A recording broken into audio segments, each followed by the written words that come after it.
Hi everyone, I've got Adam Voigt here and I'm just going to unpack what is restorative practices, and I've got a bit of a task for Mr. Voigt, and that is, can you explain to our parents in less than 2 minutes the whole framework of restorative practices? That's a decent task, isn't it? It is a decent All right, task. restorative practice is what's it all about, okay? Chiefly what we're talking about is moving from old school, about the way that we tackle things like conflict and we tackle getting along and collaborating. And old school was kind of based in the past. So if something happened, we launched a huge investigation. So with teachers, we would call that educational CSI.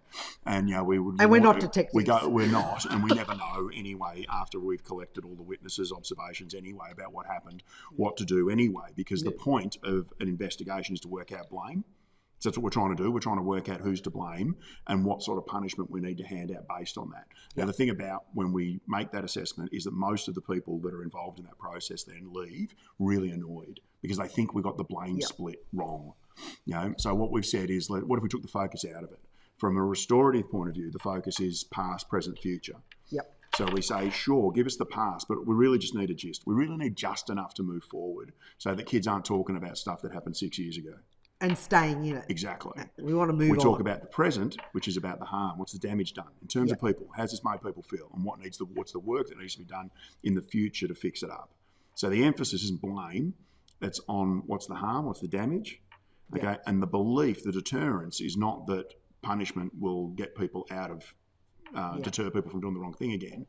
The belief is that if you're stuck, if you're trapped in a system like a school that makes you accountable personally to cleaning up your mess when you make a mess, that you'll learn responsibility. And that's what we want for our kids. We want them to be able to problem solve. Yeah. And when things go wrong, we want them to be able to look at it, understand how it made people feel, understand how it made them feel, and be able to come up with a plan to move forward. Exactly. And and the work wants to be about moving forward. Exactly. So that's how they learn to become responsible, by moving forward.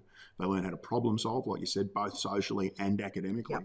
By in their learning, by this approach as well, and it means that they're work ready. They're able to go out into the workforce and do that stuff for themselves. So that's why we focus on it. How'd I go? I'm impressed. 2 minutes I gave you, and I think we cracked it. There's a bit more to it than that, and in the videos to come, we'll be covering some of that as we go.